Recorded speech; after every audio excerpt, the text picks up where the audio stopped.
कोई एक पर्सन उसको बाय करना चाह रहा है, आप 50 लाख उसकी अभी वैल्यू है, उसको आप 50 लाख में सेल कर दोगे, यस और नो?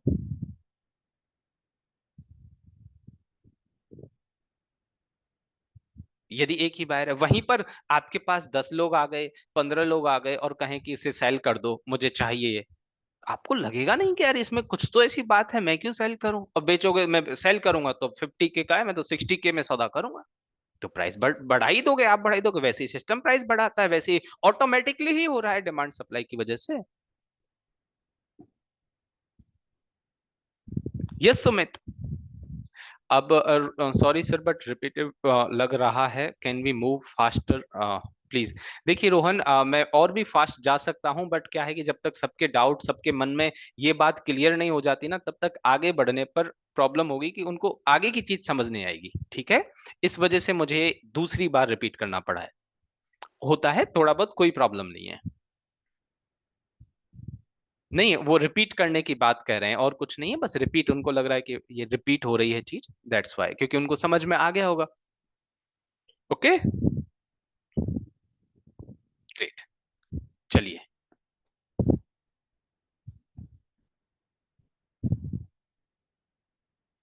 ओके, रेड कैंडल में सेलिंग और ग्रीन कैंडल में बाइंग।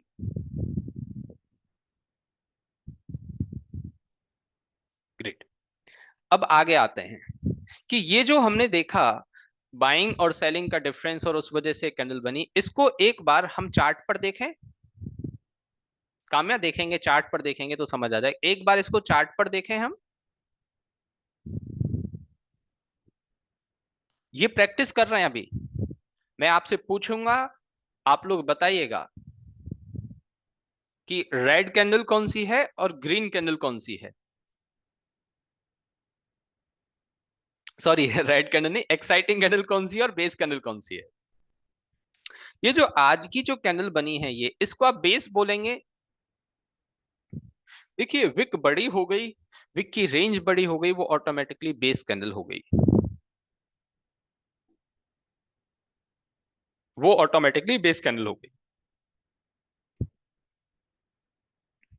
50% से ज्यादा बॉडी, कम, 50% से ज्यादा विक।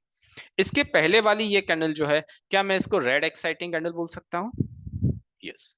और देखिए, बेस कैंडल का कलर कोई भी मैटर नहीं करेगा, बेस कैंडल कोई भी कलर की हो, बेस कैंडल जो है वो कोई भी कलर की हो, ठीक है? यहां पर ये जो, इस सर्कल में मैंने 5 कैंडल्स जो मार्क करी हैं, ये 5 कैंडल पूरी तरह से बेस कैंडल हैं, यस और नो?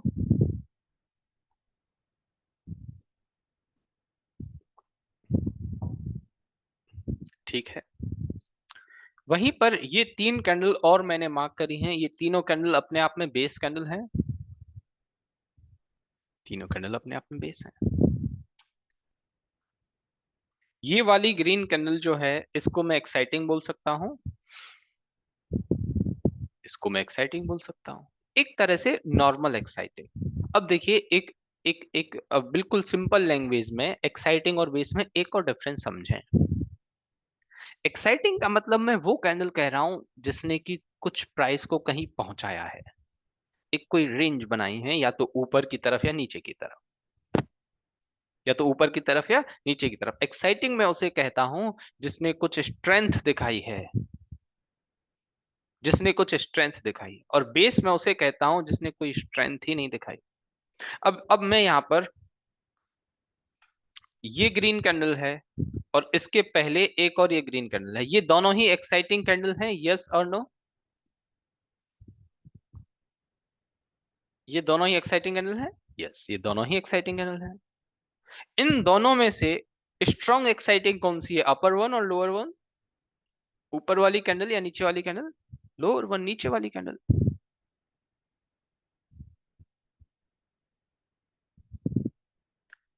ठीक है। अब आपको आपको एक छोटा सा डाउट लगा होगा यहाँ पर, अभी प्रैक्टिस बहुत बची है, कि ये वाली जो कैंडल है, इस वाली कैंडल को हम बॉडी मानेंगे, इस वाली कैंडल को हम एक्साइटिंग मानेंगे, बेस मानेंगे? ये देखिए, जब भी आपके पास ऐसा कंफ्यूजन हो कि 50% से ज्यादा बॉडी, 50% से कम बॉडी, कुछ बहुत ज्यादा उसमें डीप जाने से ज्यादा ठीक है आप ये समझ लें कि प्राइस की क्या अच्छी रेंज है। क्या उसने प्राइस को बहुत अच्छी तरह से ऊपर पहुंचाया, क्या प्राइस को उसने बहुत अच्छी तरह से नीचे पहुंचाया। इसको हम बिल्कुल बेस कैंडल ही कंसीडर करेंगे, इसको बिल्कुल बेस कैंडल ही कंसीडर करेंगे। और ये 50% वाला फॉर्मूला, आपको कोई सॉफ्टवेयर की जरूरत नहीं है, आपको कोई स्केलिंग करने की जरूरत नहीं है, आपको बस ये देखना है कि आसपास की रेंज के अकॉर्डिंग क्या है, आसपास की रेंज के अकॉर्डिंग उसकी स्ट्रेंथ क्या है। कंप्लीट रेंज, बॉडी हो विक हो, कंप्लीट कैंडल की कंप्लीट रेंज। आप मुझे बताएं, ये वाली चार कैंडल जो हैं ये बेस हैं और एक्साइटिंग हैं? चारों कैंडल बेस हैं। ये प्रैक्टिस में ज्यादा से ज्यादा करवाऊंगा, क्योंकि मैं चाहता हूं जैसे ही आप चार्ट ओपन करें ना, आपकी आईज उसको इस तरह से स्किन कर लें कि ये एक्साइटिंग, नॉर्मल, एक्साइटिंग, बेस क्या है। ये चारों ही कैंडल बेस हैं सौरभ, ये चारों ही कैंडल बेस हैं, क्योंकि इनकी विक पार्ट ज्यादा है और बॉडी पार्ट कम है, जो हमने यहां पर देखा कि if wick part is greater than body part तो ये बेस कैंडल। और इनके साइड में ये जो ग्रीन कैंडल आपको दिख रही है, ये वाली ग्रीन कैंडल, ये क्या है? ये एक्साइटिंग कैंडल है। इस पर मैं बाद में आऊंगा, इसके बारे में मुझे कुछ और अलग से बताना है, तो इस पर मैं बाद में आऊंगा। पहले बिल्कुल नॉर्मल बेसिक बात कर रहा हूं मैं, इस वाली रेंज पर वापस से आऊंगा, ठीक है? ये रेड कैंडल देखिए, ये रेड कैंडल एक्साइटिंग होगी और बेस होगी। अब काम्या, इस रेड कैंडल ये एक्साइटिंग है क्योंकि इसकी ओपनिंग एंड क्लोजिंग में बहुत अच्छा डिफरेंस है, इसका बॉडी पार्ट ज्यादा है। इस वाली कैंडल में सेलर्स ज्यादा आए थे और बायर्स कम रह गए थे। दैट्स वाई इसकी ओपनिंग एंड क्लोजिंग में एक बहुत बड़ा नेगेटिव डिफरेंस है कि प्राइस यहाँ पर ओपन हुई और यहाँ जाकर क्लोज हुई है। यहाँ पर हम टी प्रेस करके देखेंगे, 2996 पर ये ओपन हुई है और 2794 पर जाकर ये क्लोज हुई है। ऑलमोस्ट 200 पॉइंट का इसमें डिफरेंस रहा है, 200 पॉइंट का डिफरेंस। अब ये वाली जो ग्रीन कैंडल है, इसको आप एक्साइटिंग बोलेंगे या बेस बोलेंगे?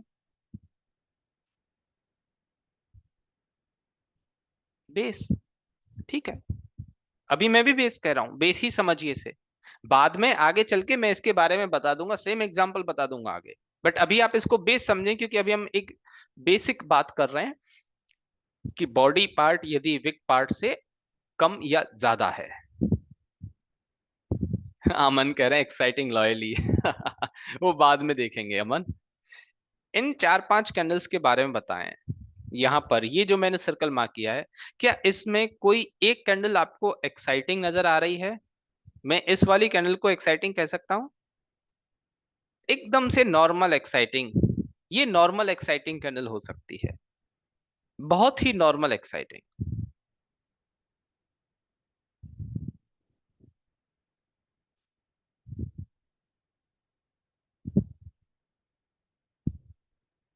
ठीक है। अब जिन लोगों ने क्लासेस पहले देख रखी हैं तो उनके अकॉर्डिंग तो ये भी बेस कैंडल है, उनके अकॉर्डिंग तो ये भी बेस कैंडल है। वो मैं बता दूंगा आप लोगों के लिए भी कि ये बेस कैंडल क्यों है, बट अभी मैं इस बात से कंफ्यूज नहीं करना चाहता आपको। आप मुझे बताएं, ये जो ग्रीन कैंडल है ये एक्साइटिंग है और बेस है? ये एक्साइटिंग है। ये वाली जो ग्रीन कैंडल है एक्साइटिंग है और बेस है? बिल्कुल एक्साइटिंग है। इन दोनों में क्या मैं कह सकता हूँ ऊपर वाली ग्रीन कैंडल जो है वो स्ट्रॉन्ग एक्साइटिंग है? जब हमारे पास कंपेयर करने के लिए आसपास का डेटा हो गया ना, तब हम ये कह पाए।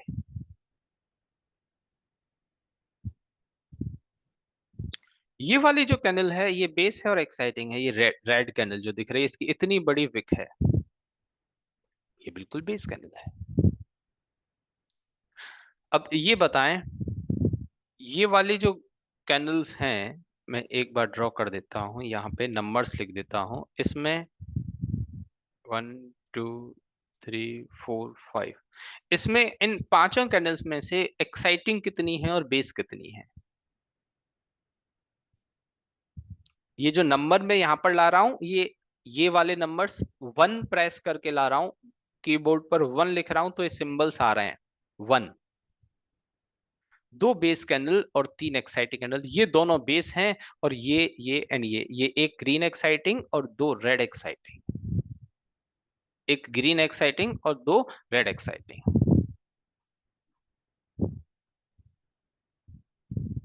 ठीक है, कैंडल्स से ही हमें डिफरेंशिएट करना है। यदि ओपनिंग एंड क्लोजिंग में नेगेटिव डिफरेंस है तो रेड कैंडल है, पॉजिटिव डिफरेंस है तो ग्रीन कैंडल है।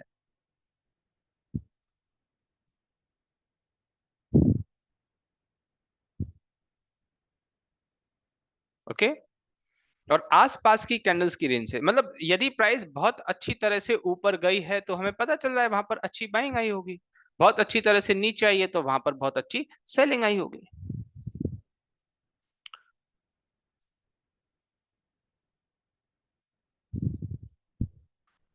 ये वाली जो कैंडल्स हैं क्या दोनों एक्साइटिंग कैंडल्स हैं?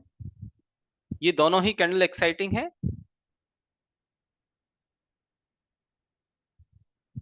दोनों ही कैंडल एक्साइटिंग, ठीक है।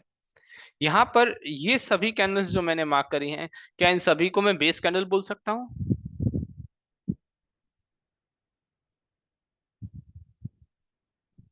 यस, ये सभी कैंडल्स बिल्कुल बेस कैंडल हैं। अब ये जो 50% वाला फॉर्मूला है, ये समझ तो आ गया ना? वो चाहे कोई भी टाइम फ्रेम पर हो, जैसे अभी मैं रिलायंस के वीकली के टाइम फ्रेम पर आया हूं, क्या मैं कह सकता हूं ये वाली ग्रीन कैंडल एक्साइटिंग है और ये दोनों बिल्कुल बेस हैं? इवन मैं इस वाली कैंडल की बात करूं तो भी ये भी बेस है। ये वाली रेड कैंडल एक्साइटिंग है। मतलब 50% वाला फॉर्मूला तो समझ आ गया, बट देखिए मैं यहां पर एक प्रैक्टिकल बात आपसे करूंगा, जो हो सकता है पुराने लोगों को तो बहुत अच्छी तरह से क्लियर हो, नए लोगों को भी क्लियर होना जरूरी है, क्योंकि हम यहाँ पर आपको किसी भी डेफिनेशन में बांधने नहीं आए हैं, आपको किसी भी डेफिनेशन में बाउंड नहीं करेंगे। आपसे कहेंगे कि हम प्रैक्टिकल बात आपको प्रैक्टिकल सोचना है, प्रैक्टिकली सोचना है। सिर्फ 50% बात पर ही नहीं रह जाना, 50% वाले पार्ट पर ही नहीं रह जाना कि हमने तो आंख बंद करके ये बात समझ ही ली कि 50% बॉडी है, 50% से ज्यादा बॉडी है तो एक्साइटिंग, 50% से कम बॉडी है तो बेस। ऐसा नहीं। हम बॉडी और विक तो नाम है, वो हमारी एक अंडरस्टैंडिंग के लिए, हमारे समझने के लिए उनके नेम हमने दिए हैं। बट एक्चुअल में क्या हम ये कह सकते हैं एक्साइटिंग से मतलब हमारा ये है कि प्राइस में अच्छी बाइंग या अच्छी सेलिंग आई हो, प्राइस में एक अच्छा नंबर ओपनिंग एंड क्लोजिंग में अच्छा डिफरेंस क्रिएट हुआ हो? यस और नो?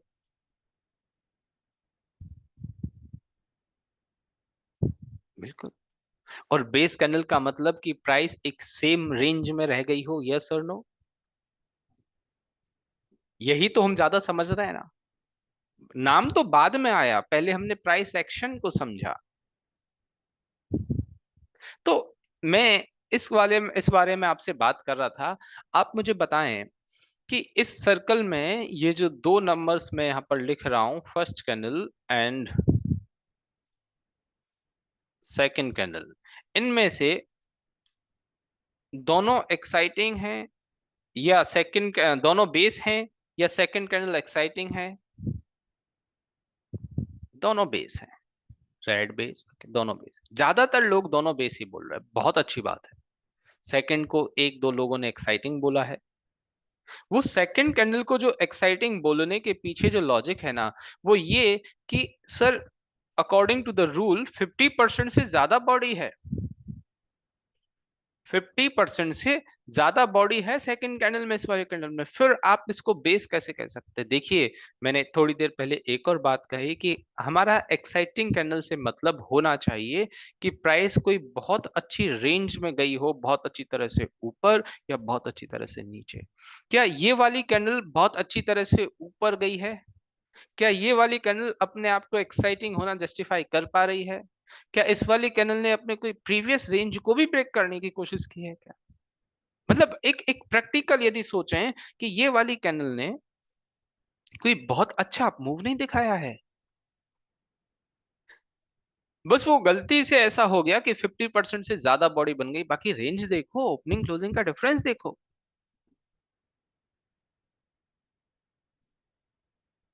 और आसपास की कैंडल्स को देखो। इस वजह से हम इसके एक्साइटिंग 50% से ज्यादा बॉडी होने के बाद भी इसको बेस कैंडल मानेंगे। 50% से ज्यादा बॉडी होने के बाद भी बेस कैंडल मानेंगे। अब ये वाला जो मैंने बताया थॉट प्रोसेस, ये वाला जो प्रैक्टिकल मैंने बताया, इसको लेकर अब मन में और कुछ सवाल आए होंगे। नहीं भी आए तो अब आगे आएंगे कि सर इसमें से इन दोनों कैंडल्स को हम बेस माने एक्साइटिंग माने?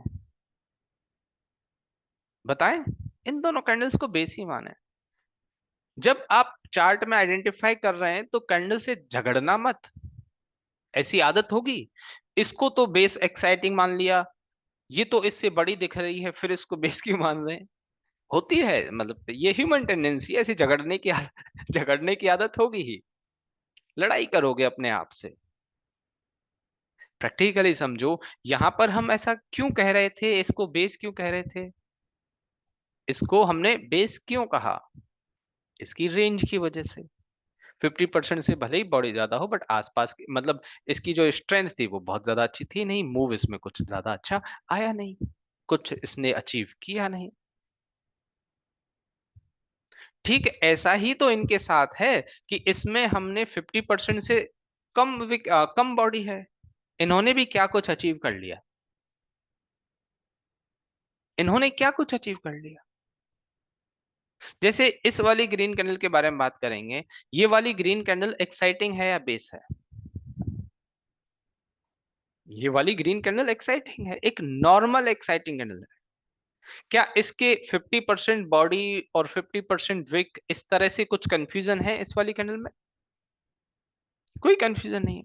दूसरी बात, कंफ्यूजन तो इसमें भी नहीं था, कंफ्यूजन तो इसमें भी नहीं था।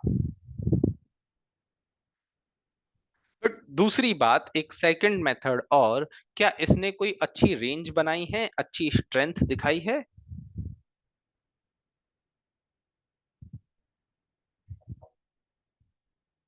इस वाले कैंडल ने तो दिखाई है, इसने नहीं दिखाई।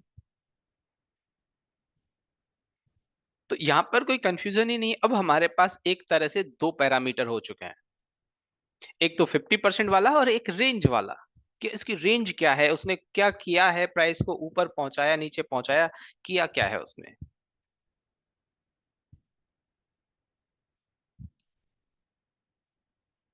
जैसे यहां पर आपको एक कंफ्यूजन होगा कि ये वाली रेड कैंडल को बेस माने एक्साइटिंग माने, होगा या नहीं?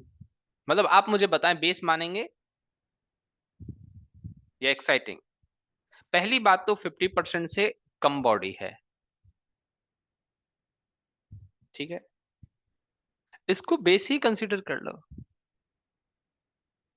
50% से कम बॉडी दिख रही है, और ऐसा भी नहीं कि कोई हमें वाकई में इसमें एक्साइटिंग वाली फीलिंग आ रही हो कि प्राइस को कहीं बहुत अच्छी तरह से पहुंचा। जैसे आसपास की रेंज को देखें तो ये वाली कैंडल जो है, ये एक्साइटिंग है और बेस है, ये एक्साइटिंग है। और इसके बाद जो कैंडल बनी, ये एक्साइटिंग है, बेस है, ये भी मुझे एक्साइटिंग नजर आ रही है एक तरह से। क्या इसमें 50% वाले फॉर्मूला के अकॉर्डिंग कोई प्रॉब्लम है? Normal exciting. अब यहां पर एक नई बात खड़ी हो गई, जब मैं इन दो कैंडल्स के बारे में बात करूं कि नीचे वाली को मैं बेस कहूं, ऊपर वाली को एक्साइटिंग कहूं, ये बात तो अच्छी नहीं लगी। तो क्या मैं इन दोनों को बेस कह सकता हूं?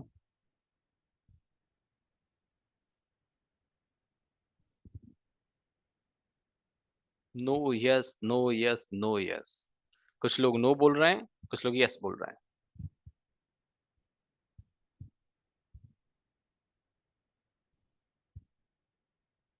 ओके, देखिए, सुनिए, बात सुनिए। प्राइस में यदि यहां से ये वाली चीज जो मैं बता रहा हूं ना, पहले ही मैं एक डिस्क्लेमर दे रहा हूं आपको, जो मैं अभी बता रहा हूं, एक डिस्क्लेमर दे रहा हूं, फिर कह रहा हूं, एक बार रिपीट कर रहा हूं, ये जो मैं बता रहा हूं एक डिस्क्लेमर दे रहा हूं, जो मैं बताऊंगा अभी, वो यदि 50-60% भी समझ आ गया ना तो बहुत है। आज की क्लास के अकॉर्डिंग, आज के अपने स्टडी के लेवल के अकॉर्डिंग, आज के अकॉर्डिंग 50-60% भी समझ आ गया ना तो बहुत है। अब सुने, ऊपर वाली कैंडल में 50% बॉडी और विक को लेकर कोई कंफ्यूजन है क्या? इस वाली कैंडल में कोई कंफ्यूजन नहीं है। बॉडी 50% से ज्यादा है, ठीक है। और इसका दूसरा पैरामीटर देखें, क्या इसने कोई बड़ी रेंज बनाई है? कोई रेंज बनाई है, प्राइस को बहुत नीचे लेकर आई है? कोई नीचे नहीं लेकर आई, ये इस प्रीवियस कैंडल की रेंज में रह गई। तो अब इसको मैं बेस कैंडल बोल सकता हूं? बिल्कुल बोल सकता हूं। ठीक ऐसे ही यहां पर 50% बॉडी और 50% विक में बॉडी ज्यादा है, विक ज्यादा है? विक ज्यादा है, थोड़ी बहुत विक ज्यादा है। तो बॉडी विक और के फॉर्मूला के अकॉर्डिंग तो बेस हो गई। बट यदि मैं बात करूं पिछले वाली रेंज से, यदि इसने प्राइस को नीचे पहुंचाया, नहीं पहुंचाया, तो अब ये एक्साइटिंग हुई या बेस हुई? एक्साइटिंग हो गई।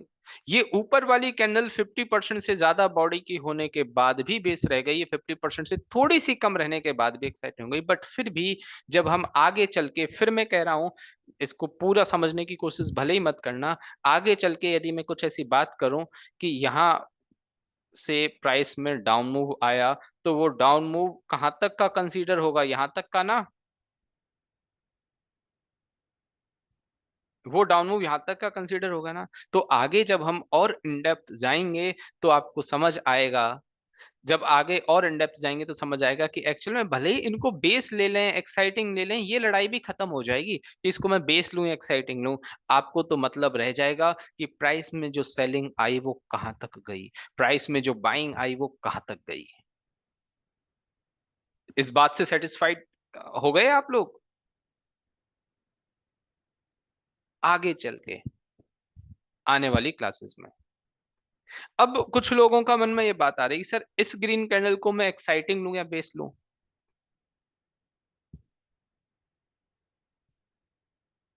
देखो, इसको भी बेस ले लीजिए। मैं फिर कह रहा हूं, झगड़ा नहीं कैंडल्स के साथ, आप लॉजिक समझिए कि इसके इसमें एक्साइटिंग होने जैसा क्या है कि इसने प्राइस की रेंज को बहुत अच्छी तरह से पहुंचाया, ऊपर की तरफ पहुंचाया, ऐसा कुछ नहीं दिख रहा है।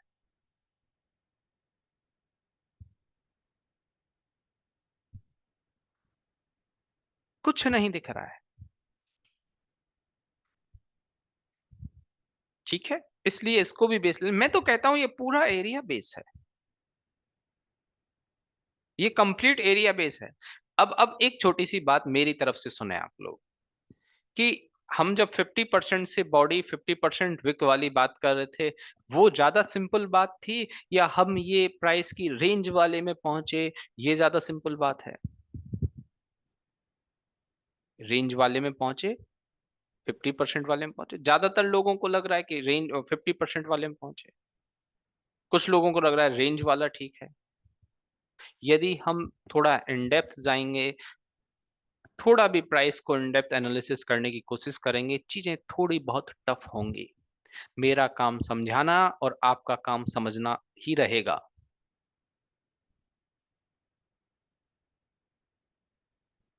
मेरा काम समझाना और आपका काम समझना ही रहेगा। कि मैं चाहूं तो ये बताने में इन डेप्थ अभी जाने की जरूरत नहीं है, बट आपका लेवल मुझे अच्छा लग रहा है, ठीक लग रहा है कि आप बिल्कुल सही से समझ पा रहे हैं, चीजों को ग्रैब कर पा रहे हैं। मैच्योरिटी लेवल भी अच्छा है, पेशेंस लेवल भी अच्छा है। इस वजह से मैं, हो सकता था इस बारे में कल बात करता, बट आज ही सिर्फ इस वजह से बात कर रहा हूं क्योंकि मुझे ऐसा लग रहा है कि आपको आसानी से चीजें समझ में आ रही हैं, और वो आ भी रही हैं, ऐसी बात नहीं है।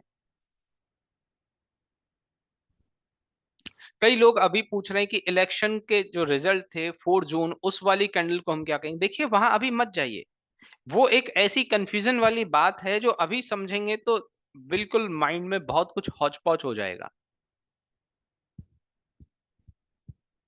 ठीक है। अब देखें, किन्हीं ने और एग्जाम्पल्स की बात करी, ये बताएं यहां पर ये वाली कंप्लीट जो रेंज है, अकॉर्डिंग टू 50% बॉडी और 50% विक वाला एरिया, यहां पर ये सारी कैंडल्स बेस हैं और एक्साइटिंग हैं, बताएं।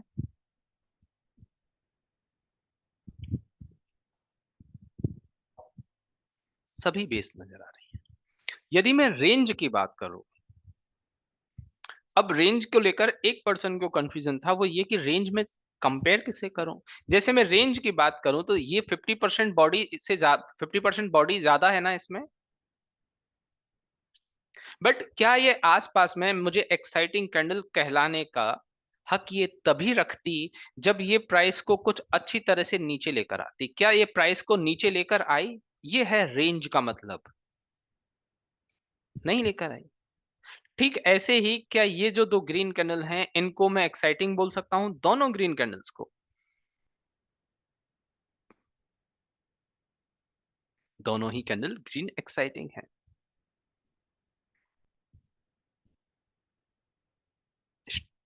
ठीक है, क्योंकि इन्होंने प्राइस की रेंज को, प्राइस ग्रीन एक्साइटिंग होने का मतलब प्राइस को ऊपर लेकर जाना, ये प्राइस को ऊपर लेकर गई है। यहाँ पर इस रेड को मैं एक्साइटिंग कह सकता हूं, मैं नॉर्मल एक्साइटिंग इसको कह सकता हूं। नॉर्मल एक्साइटिंग, बिल्कुल नॉर्मल। और ये वाली कैंडल्स सभी बेस हैं और एक्साइटिंग हैं। और देखिए, एक्साइटिंग ही एक तरह से एक्सप्लोसिव होती है। जैसे ये रेड वाली कैंडल को मैं एक्साइटिंग भी कह सकता हूँ और एक्सप्लोसिव भी कह सकता हूँ। एक ही बात है, ये एक्साइटिंग भी है और एक्सप्लोसिव भी है।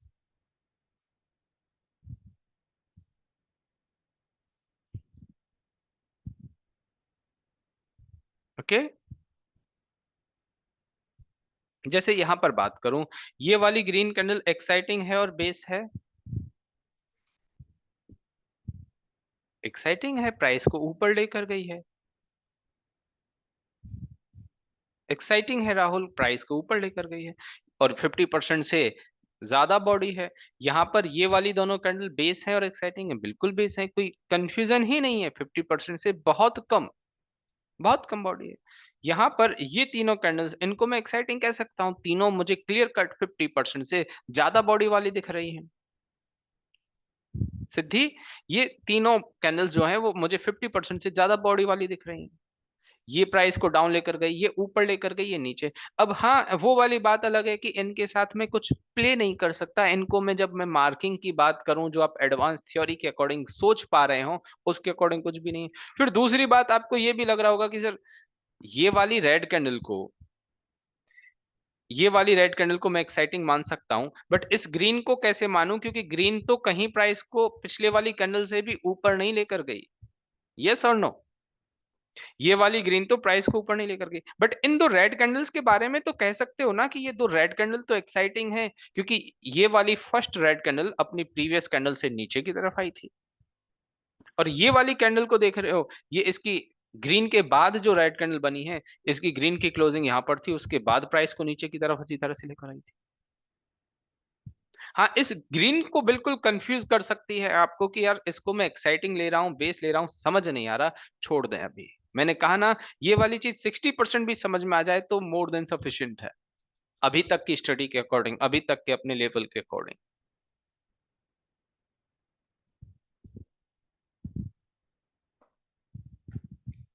ये यहां तक जो कुछ भी मैंने बताया, वो आपको समझ आया?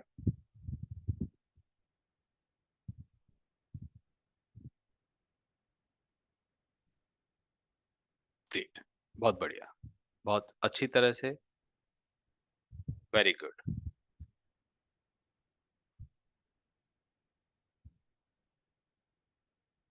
देखिए, राज, राज ने, मतलब मैं ये पॉइंट हाईलाइट कर रहा हूँ स्पेशली, कि राज ने शायद फिफ्थ या सिक्स टाइम अभी मैसेज किया है कि LIC हाउसिंग फाइनेंस का वीकली का चार्ट ओपन कर लीजिए। राज ने स्पेशली ये बोला है, और मुझे जहां तक समझ आ रहा है वो इस कैंडल के बारे में बोला होगा। ये बिल्कुल बेस है। मैं तो इसके पास वाली सभी कैंडल्स को भी बेस ले रहा हूँ राज। मैंने आपके इसको LIC हाउसिंग फाइनेंस के चार्ट को सिर्फ इस वजह से ओपन किया है, जिससे मैं बाकी के लोगों के साथ एग्जाम्पल ये सेट कर पाऊं, उनसे कह पाऊं, क्योंकि उन्हें याद रह जाएगा कि इतने सारे लोगों के यदि एक एक पर्टिकुलर चार्ट भी मैं ओपन करने लगा, तो सिर्फ मैं वो पढ़ा पाऊंगा जो आप पूछना चाहते हैं। मैं वो कभी नहीं बता पाऊंगा जो मैं बताना चाहता हूँ, जो मुझे नॉलेज है। हर एक इंसान अपना एक स्टॉक बताएगा ही बताएगा। इस बात को समझें। ये मैं कभी नहीं बताता, अब बस इस वजह से बताया मैंने। मैं ओपन भी नहीं करता कभी भी। एटलीस्ट जब तक 10th और 11th क्लास नहीं हो जाती ना, 10 और 11 क्लास नहीं हो जाती, तब तक ओपन नहीं करता। बट आज इस वजह से बताया कि कल से, या आपने जो 5-6 बार ये मैसेज कॉपी पेस्ट किया, आगे से आप अपनी हैबिट को सुधारें, आदत को सुधारें।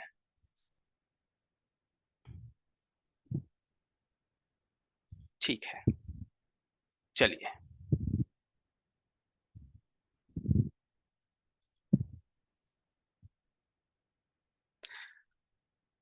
अब मैं यहाँ पर कुछ एक अलग पॉइंट के साथ आता हूँ, जिसमें मैं एक कुछ बात तो पुरानी ही लिखूंगा जो मैंने बताई थी, और कुछ एक नई चीज बताऊंगा।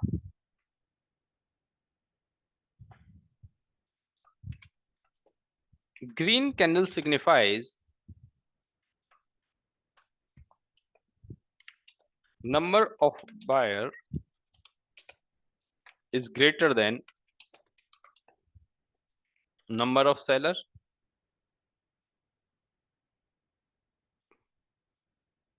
Green candle signifies number of buyer is greater than number of seller. ठीक है, यही सिग्निफाई करती है ना green candle.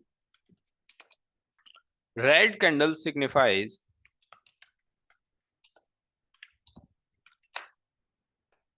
number of seller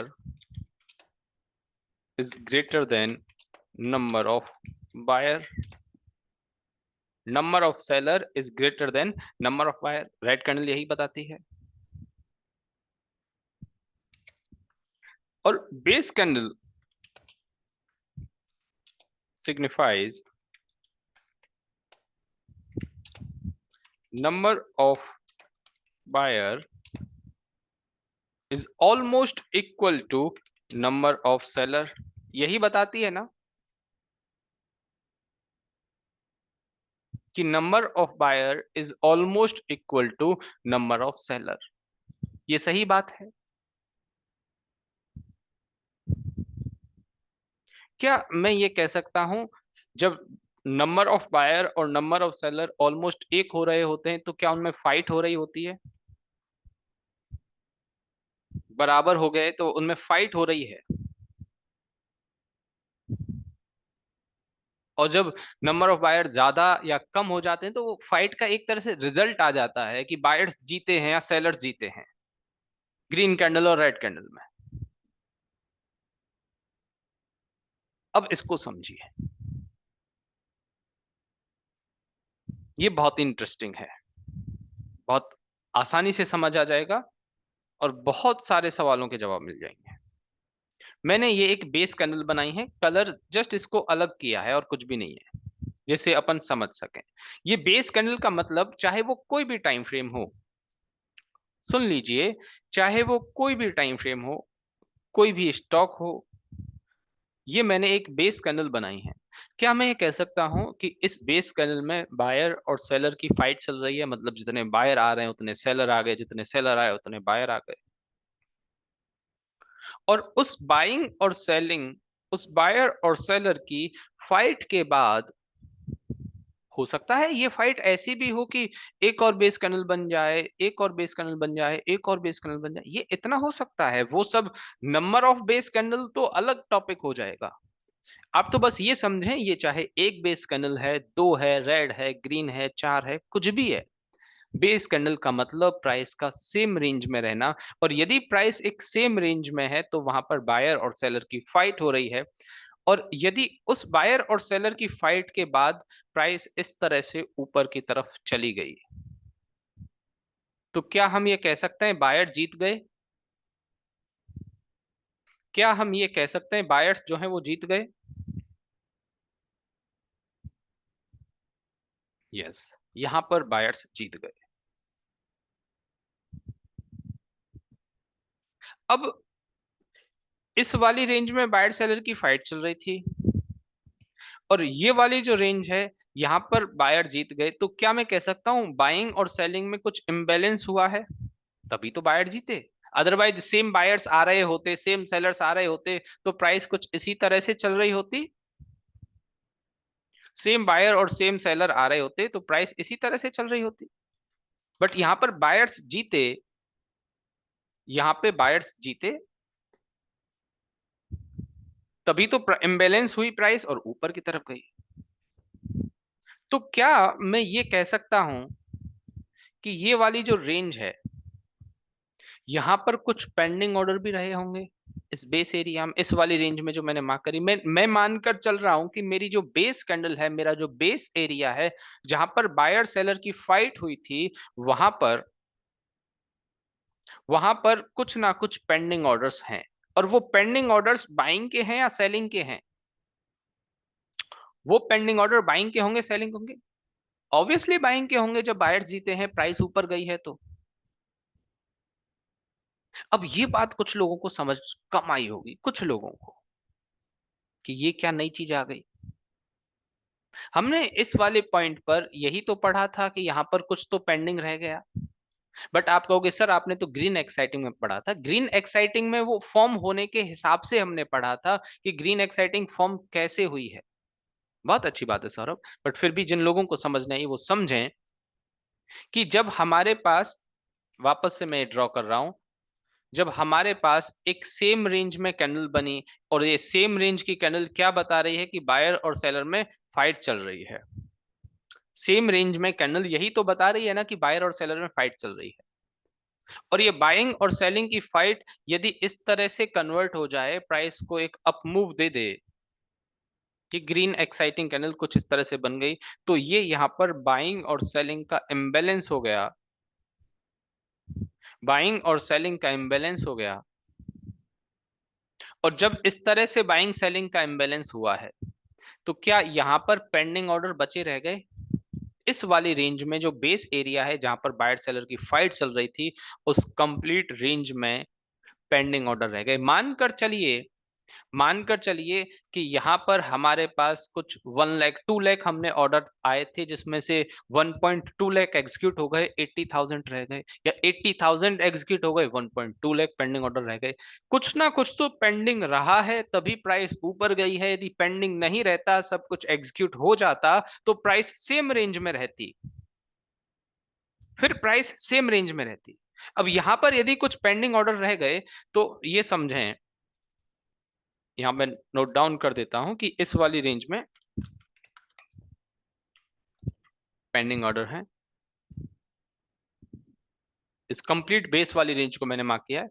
marking को लेकर ज्यादा मत सोचना। अब वापस यदि इस रेंज में आती है, तो क्या पुराने पेंडिंग ऑर्डर एग्जीक्यूट होंगे? वापस प्राइस यदि उस रेंज में आती है जहां पर पेंडिंग ऑर्डर्स हैं जो हमने मार्क की है,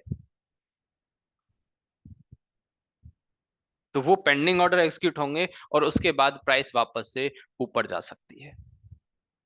ऊपर जाने के चांस, ऐसा नहीं कि हमेशा ऐसा होगा, ये ब्रेक भी हो सकती है, ये रेंज ब्रेक भी हो सकती है, ये रेंज ब्रेक भी हो सकती है। बट आप समझें कि ये पेंडिंग ऑर्डर जो है, वो आपने ये सपोज कर रहे हैं कि आपने XYZ कोई स्टॉक है, M&M फाइनेंस है, 300 पर उसके 290 पर उसके बाइंग के ऑर्डर्स लगाए, आप 1000 शेयर बाय करना चाह रहे हैं। ठीक है, सुनिए, M&M फाइनेंस में आपने 290 पर 1000 शेयर बाय करना चाहा, उसमें 1000 पूरे बाय नहीं हो पाए, सिर्फ 600 शेयर ही बाय हो पाए, प्राइस वहां से ऊपर चली गई। बाद में वो प्राइस, यदि आपने ऑर्डर कैंसिल नहीं किया है, प्राइस यदि नीचे आ गई, वापस से 290 की रेंज में आ गई, तो क्या आपके बाकी के 400 जो शेयर्स हैं, वो ऑर्डर एग्जीक्यूट हो जाएंगे जो पेंडिंग रह गए थे?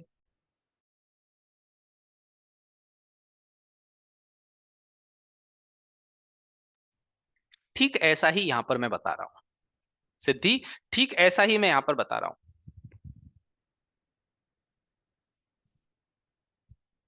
कि ये पेंडिंग ऑर्डर एग्जीक्यूट हो गए। और जिन ऑर्डर्स की वजह से, जिस अच्छे बाइंग, ये वाली यहाँ पर जो बाइंग आई थी, यहाँ की बाइंग में जो डिफरेंस क्रिएट हुआ था, जिस वजह से प्राइस ऊपर चली गई थी, वहां के पेंडिंग ऑर्डर की रेंज में वापस से प्राइस यदि आती है, तो वो वापस से ऊपर भी जाएगी।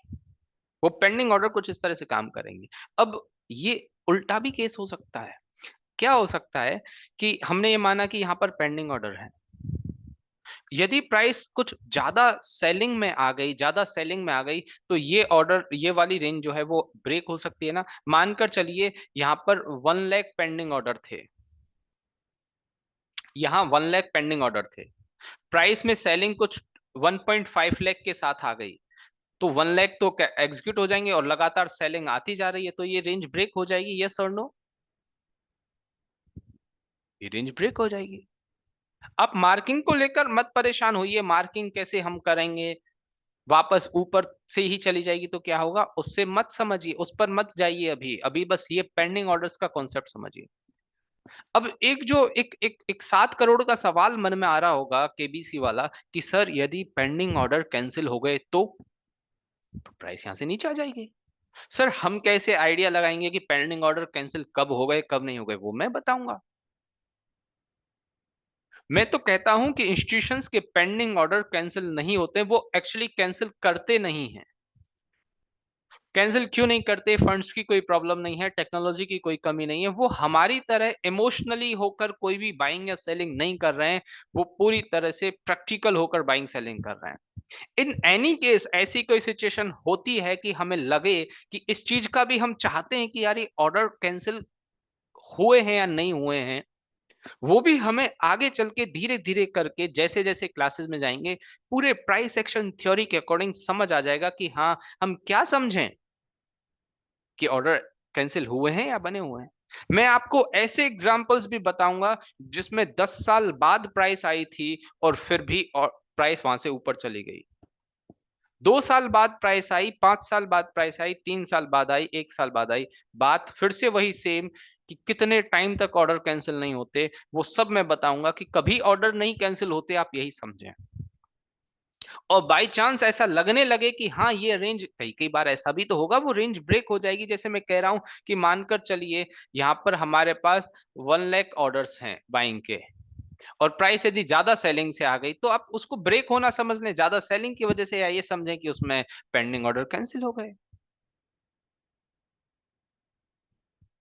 एग्जाम्पल बताऊंगा, मतलब मेरी बात को ऐसे ही मत मान लो, आज मान लो कल मत मानना, कल मान लो परसों मत मानना, परसों मान लो उसके अगले दिन मत मानना, पहले जानना, पहले समझना, ठीक है? और मैं बताऊंगा एग्जाम्पल्स के साथ।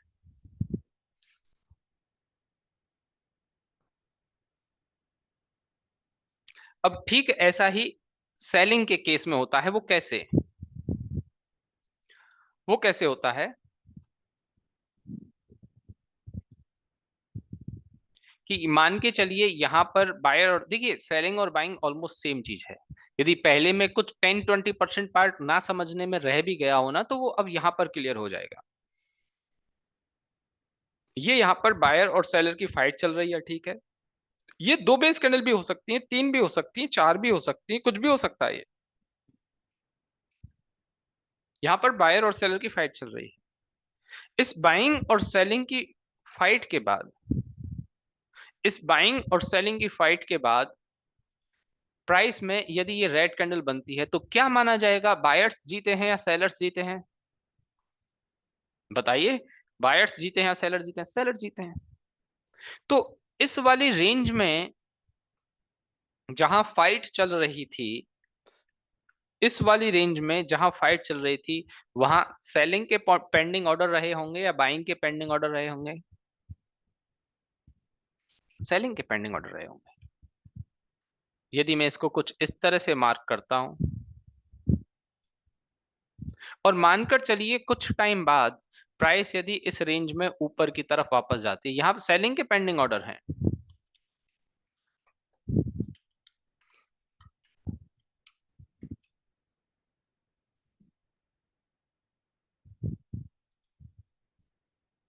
यहाँ सेलिंग के पेंडिंग ऑर्डर है, और प्राइस कुछ टाइम बाद यदि इस ऊपर वाली रेंज में पहुंचती है, तो क्या ये पेंडिंग ऑर्डर एग्जीक्यूट होंगे? क्या ये पेंडिंग ऑर्डर एग्जीक्यूट होंगे?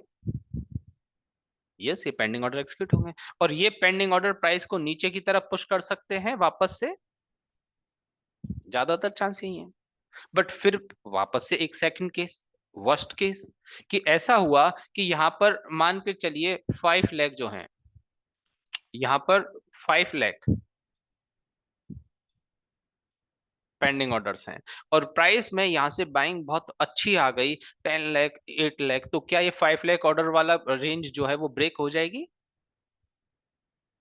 5 लाख ऑर्डर वाली रेंज ब्रेक हो जाएगी यदि ज्यादा सेलिंग आ गई। अब वो बात है कि आप ये पूछें कि सर इसमें कितने नंबर ऑफ बायर हैं, कितने नंबर ऑफ सेलर हैं, वो कैसे पता लगेगा? सब पता लगेगा। हम नंबर नहीं पता कर पाएंगे, कोई भी नहीं पता कर पाएगा, बट हम ये पता कर पाएंगे कि ओवरऑल स्ट्रक्चर चलेगा या ब्रेक होगा।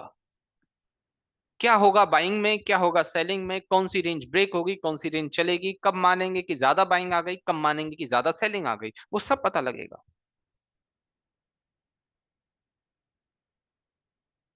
एक एक और मैं बेसिक डाउट आपसे पूछता हूं, बेसिक डाउट। आपको कितने लोगों को ये लग रहा है कि सर पेंडिंग ऑर्डर मेरे अकॉर्डिंग एक्साइटिंग कैंडल में होने चाहिए? कितने लोगों को ये लग रहा है कि पेंडिंग ऑर्डर एक्साइटिंग कैंडल में होने चाहिए, बेस में नहीं? कुछ लोगों को लग रहा है। देखिए, यदि प्राइस में डाउन अप मूव यहां से आया है, इस अप मूव की शुरुआत क्या इस रेंज से हुई है? यस और नो? उस बेस में ही तो एक्चुअल वो बेस ही है, एक्चुअल में वो बेस ही है जहां पर वो बायर सेलर की फाइट हुई। इनिशिएट जो हुआ वो उस बेस के बाद ही हुआ, उस बेस में ही हुआ एक तरह से। तो पेंडिंग ऑर्डर उस बेस में ही रहेंगे, और ऊपर नीचे की इस वीक में क्या हो सकता है, एक्साइटिंग की वीक में क्या हो सकता है, वो सब हम आगे सीख जाएंगे, कोई बात नहीं, वो सब कुछ आगे सीख जाएंगे। बट आप ये समझें कि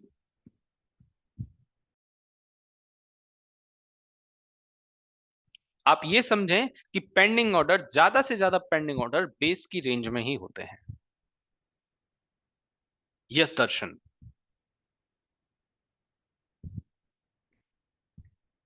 क्योंकि राजन, उस बेस के फाइट के बाद ही कुछ स्टार्ट हो रहा है। यदि बेस की फाइट सेम चलती रहेगी, सेम चलती रहेगी, सेम चलती रहेगी, तो कुछ भी ना हो पाएगा।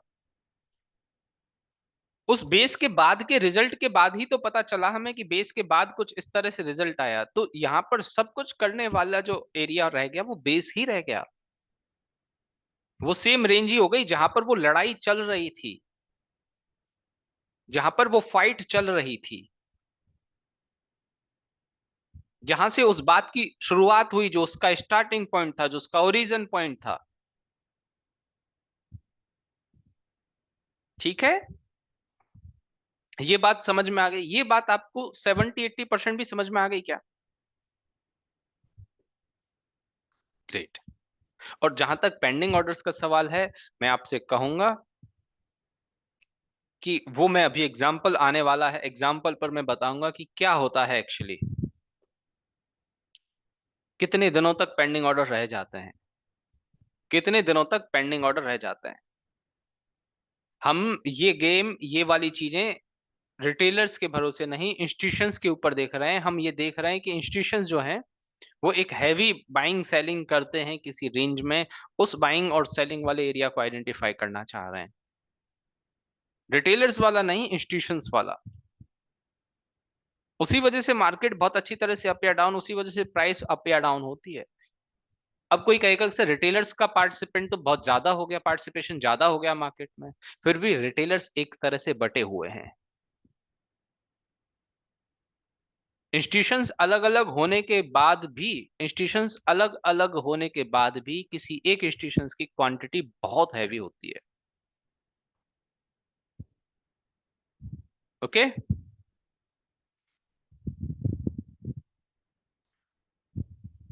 अब रियल चार्ट पे, यस, ये रोहन ने एक बहुत अच्छी बात करी कि रियल चार्ट पे बताएं। रियल चार्ट पे मैं कुछ एक एग्जांपल, अभी पहले तो एक एग्जांपल दूंगा जो हम हमेशा से क्लासेस में देते हैं, जो हम हमेशा से क्लासेस में देते हैं, एक परफेक्ट एग्जांपल। उसके बाद, ये काफी पुराना एग्जांपल, उसके बाद कुछ लेटेस्ट एग्जांपल भी मैं दूंगा जो आज कल में हुए हैं, पिछले 2-3 महीने में हुए हैं, इवन कल के डाउनफॉल में भी हुए हैं, वो सब भी बताऊंगा। और वही ऐसे एग्जाम्पल्स हैं, मैं खुद बिलीव करता हूं कि मेरी बात को जो मैं यहां पर लिखूं, या यहाँ पर लिखूं, वर्ड में लिखूं या बोलूं, उस बात पर कम भरोसा करना, जो मैं यहाँ पर बताऊं उस बात पर ज्यादा भरोसा करना, क्योंकि यहाँ पर मुझे आप अच्छी तरह से जज कर पाएंगे। ये मेरा प्रैक्टिकल है और ये सब कुछ मेरी थ्योरी है। मुझे थ्योरी नहीं, प्रैक्टिकल जो मैं बताऊंगा ना उससे जज करना आपको बहुत आसानी से समझ में आ जाएगा सब कुछ, क्या गेम क्या है।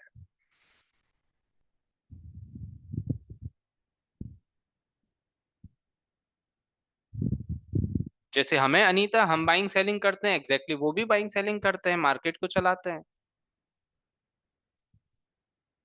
देखिए, ये एसबीआई का चार्ट है मंथली, एसबीआई का मंथली टाइम फ्रेम है। ठीक है, एसबीआई का मंथली टाइम फ्रेम, ऊपर यहां पर आप डेट देखना, डेट। क्या ये वाली कैंडल मैं कह सकता हूं फेब 2014 आपको दिख रही है डेट? फेब 2014,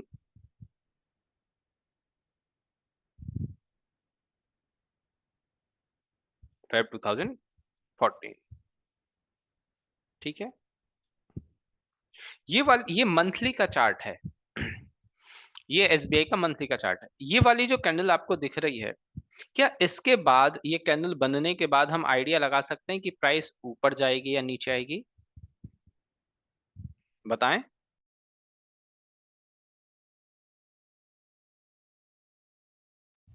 नहीं, ये आइडिया नहीं लगा सकते। बट फिर भी कुछ लोग बोल रहे हैं ऊपर जाएगी, वो उनको ऐसा लग रहा होगा कि एक हैमर की स्ट्रक्चर बनी है, तो हैमर के बाद प्राइस ऊपर जाती है, ऐसा लग रहा होगा। बट हम अभी नहीं बता सकते कि प्राइस ऊपर जाएगी या नीचे आएगी, कुछ भी हो सकता है। यहाँ पर ये वाली चीज है, कई बार ऐसा होगा, इस तरह से कैंडल बनी है, प्राइस नीचे भी आ सकती है। ये वाली कैंडल भी तो कुछ इसी तरह से बनी थी, ये वाली कैंडल भी तो कुछ इस तरह से बनी थी, बट उसके बाद प्राइस नीचे आ गई। एक कैंडल के बाद इस तरह से जस्टिफाई नहीं हो सकता, इस तरह से हम प्रिडिक्ट नहीं कर सकते कि प्राइस ऊपर जाएगी या नीचे आएगी। आप समझें कि ये वाली कैंडल में, ये तो मानते हैं ना कि यहाँ पर बायर सेलर की कुछ फाइट हुई है, तभी बेस कैंडल बनी है। यस।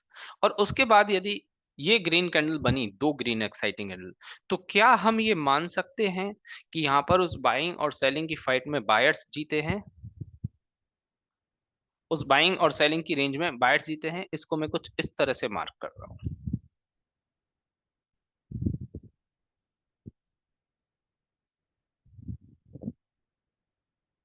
बायर्स जीते हैं और अच्छी तरह से प्राइस को ऊपर लेकर गए हैं। बाइंग सेलिंग की फाइट के बाद रिजल्ट बहुत अच्छा रहा है। बाइंग सेलिंग के बाद कैंडल्स की स्ट्रेंथ बहुत अच्छी बनी है। उसके बाद फिर और ऐसा दिख जाए, तो क्या अब हम वापस से एक और बात कह दें, यार ये तो वाकई में बहुत अच्छी बाइंग वाला एरिया है? इस बायर और सेलर की फाइट के बाद ये कैंडल का बनना, लगातार प्राइस ऊपर गई है, मतलब अब कोई कहेगा कि सर क्या एक बार ही यहाँ पर इसी मंथ ही इंस्टीट्यूशंस ने बाइंग कर दी क्या, जिस वजह से ऊपर जाती रही? नहीं, कंटिन्यूअसली बाइंग आती गई। बट क्या इस कंटिन्यूअस जो बाइंग आई है, उस बाइंग का मैं एक ये कह सकता हूँ कि ये एक ओरिजिन पॉइंट है, यहाँ से एक किसी चीज की शुरुआत हुई थी, यहीं पर सबसे ज्यादा स्ट्रेंथ लगी होगी। यस। मानकर चलिए यहाँ पर कोई 5 CR ऑर्डर्स आए, 5 CR ऑर्डर्स में से 3 CR ऑर्डर एग्जीक्यूट हो गए, 2 CR ऑर्डर पेंडिंग रह गए। ये कब की डेट है? फेब 2014 की। अभी कोई एग्जीक्यूट नहीं हुआ है, अभी ऑर्डर्स पेंडिंग ही हैं, अभी ऑर्डर्स पेंडिंग ही हैं, एग्जीक्यूट नहीं हुआ है। 2014 में ये बाइंग आई, प्राइस इस तरह से ऊपर की तरफ अच्छी तरह से गई, एकदम से ऑल टाइम हाई पर। अब कौन सा ईयर आ गया? 2015। पहले तो आप मुझे ये बताएं, क्या इस रेंज में वापस प्राइस आएगी तो ये वाले पेंडिंग के ऑर्डर एग्जीक्यूट होंगे नहीं होंगे? प्राइस वापस आएगी तभी तो होंगे ना।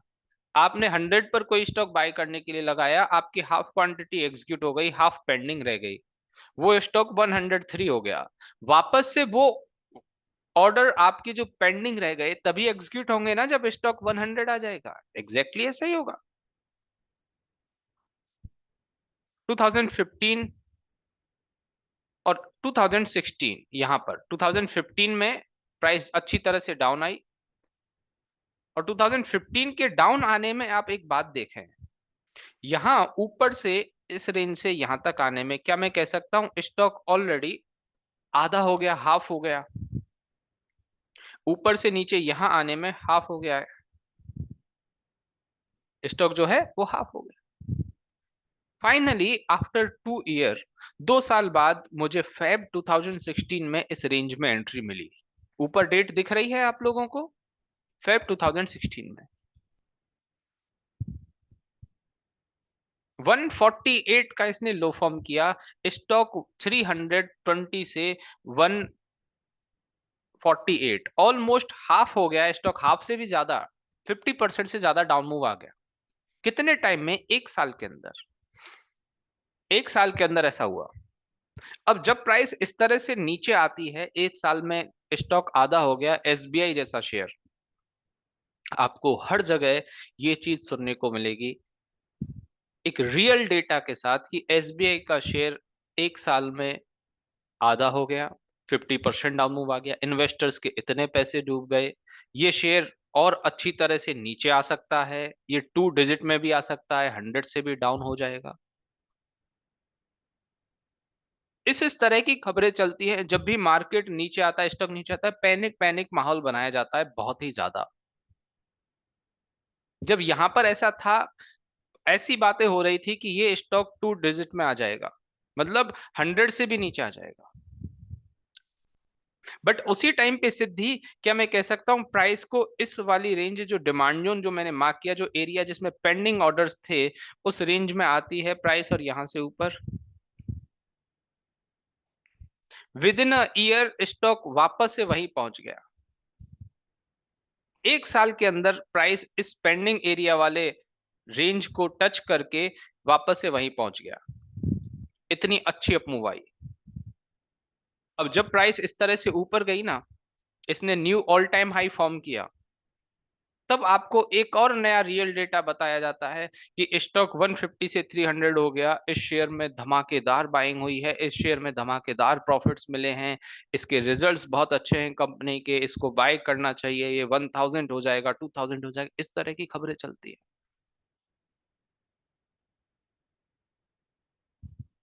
कि जब भी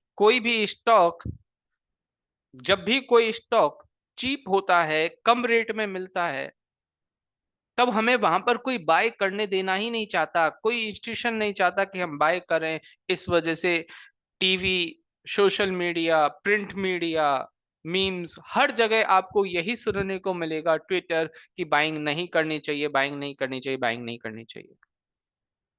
और जब कोई स्टॉक बहुत ऊपर चला गया, बहुत ज्यादा एक्सपेंसिव हो गया, तब लोगों में इंटरेस्ट आता है कि हम बाय करने लगते हैं, एक्सपेंसिव को बाय करने लगते हैं, क्योंकि हमारे आसपास ऐसा माहौल बनाया जाता है कि ये स्टॉक इतना डबल हो गया, इतना अच्छा मुनाफा दिया है, 2 साल में डबल हो गया, 3 साल में डबल हो गया, इन्वेस्टर्स के इतने पैसे बन गए, किसी ने उस टाइम पर इतने पैसे लगाए होते तो आज उसके इतने पैसे बन जाते। इस तरह का डेटा दिखा दिखा कर हमें एक्सपेंसिव चीज बाय करवाई जाती है।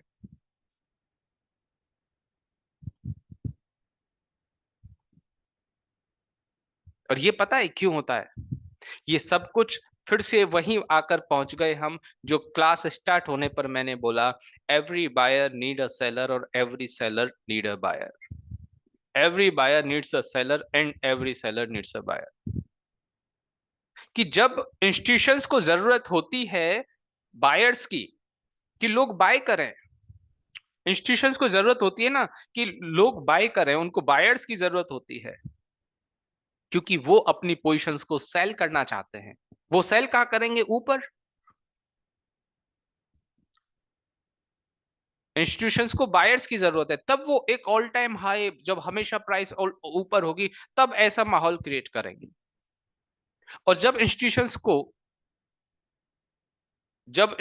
को सेलर्स की जरूरत होती है, तब वो ऐसा माहौल क्रिएट करते कि सब लोग सेल करें, सब लोग सेल करें, क्योंकि उन्हें बाय करने होते, क्योंकि फिर वही बात, हर एक बायर को सेलर की जरूरत, हर एक सेलर को बायर की जरूरत। ये मैं एक साइकोलॉजी वाली बात बता रहा हूं, इसमें पेंडिंग ऑर्डर वाली बात नहीं है, कंप्लीट साइकोलॉजी वाली बात है। हर एक बायर को हर एक इंस्टीट्यूशन ये चाहता है कि जब उन्हें बाय करना हो तब लोग सेल करें, जब वो उन्हें सेल करना हो तो वो लोग बाय करें, रिटेलर्स बाय करें। इस वजह से TV, print media, social media, हर जगह पर आपको यही सुनने को मिलता है। आपने मूवी देखी है बाजार, सैफ अली खान वाली? बहुत सारे लोगों ने देखी है। उसमें देखा वो अग्नि फार्मा का प्राइस जब उसको बाय करना होता है तो किस तरह से मार्केट में एक पैनिक की सिचुएशन क्रिएट करवा देता है। एग्जैक्टली वही तो है, और है क्या। बट हम रिटेलर क्या क्या करते हैं कि हमें शौक होता है कि हम मार्केट में, शेयर मार्केट में हर चीज एक्सपेंसिव बाय करना चाहेंगे। हम हमेशा ये चाहते हैं कि मार्केट में एक्सपेंसिव एक्सपेंसिव चीज को हम बाय करते हैं। हमें कोई सस्ता जब होता है, मार्केट शेयर्स के प्राइस जब चीप होते हैं, तब कोई चीज अच्छी ही नहीं लगती, तब कोई चीज अच्छी नहीं लगती। हमें हमेशा मार्केट में महंगी होते होने के बाद ही चीज अच्छी लगती है, महंगी होने के बाद शेयर्स के प्राइस अच्छे लगते हैं। टाटा मोटर्स अब इन करंट प्राइस पर सबको अच्छा लग रहा है, जब 70 रुपीज आ गया था तब किसी को अच्छा नहीं लगा था। जब वो 500, 600, 1000 के आसपास पहुंच गया तब अब सबको अच्छा लग रहा है। हमेशा ऐसा ही होता है, हमेशा। और वो गलती हमारी भी नहीं है पूरी तरह से। वो जो माहौल बनाया जाता है ना हमारे आसपास खुद के फायदे के लिए, वो माहौल हमसे ऐसा सोचने पर मजबूर करता है कि हम एक्सपेंसिव को तो बाय करने लग जाते हैं और जो चीप होता है उसको सेल करने लग जाते हैं, जबकि होना उल्टा चाहिए, चीप को हम बाय करें, एक्सपेंसिव को सेल करें।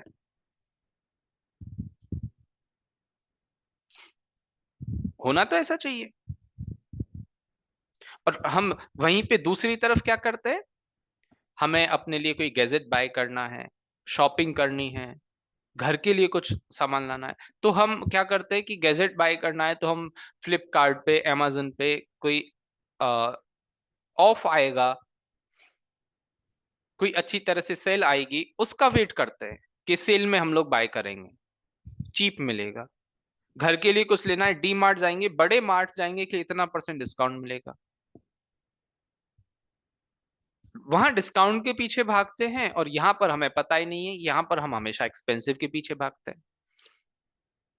इसमें एक बात मैं समझता हूं कि एक जो गलती ना होने वाली बात की, एक्चुअल में हमें पता नहीं लग पाता। भाई शर्ट का हमें पता है, मोबाइल्स का हमें पता है, और कोई बाकी की चीज का हमें पता है कि ये एक्सपेंसिव है या चीप है। शेयर्स का हमें नहीं पता लग सकता, शेयर्स का हमें पता नहीं लग सकता कि शेयर कौन सा एक्सपेंसिव है कौन सा चीप है। वो वही तो हम सीखेंगे, वही तो हम बात करेंगे। इसी माइंड को, इसी माइंडसेट को, इसी थॉट प्रोसेस को कंप्लीटली चेंज करना है कि हमें एक्चुअल में बाय कब करना चाहिए, सेल कब करना चाहिए, हमारे लिए चीप क्या है, हमारे लिए एक्सपेंसिव क्या है। और वो सब कुछ टेक्निकली, थ्योरेटिकली नहीं, सब कुछ टेक्निकली। एग्जैक्टली हिरेन, वो हमारे इमोशंस के साथ ही खेल रहे हैं, और ऐसा होता है और ऐसा आगे भी होता रहेगा कि इंस्टीट्यूशंस हमारे इमोशंस के साथ प्ले करते ही रहेंगे, हमेशा।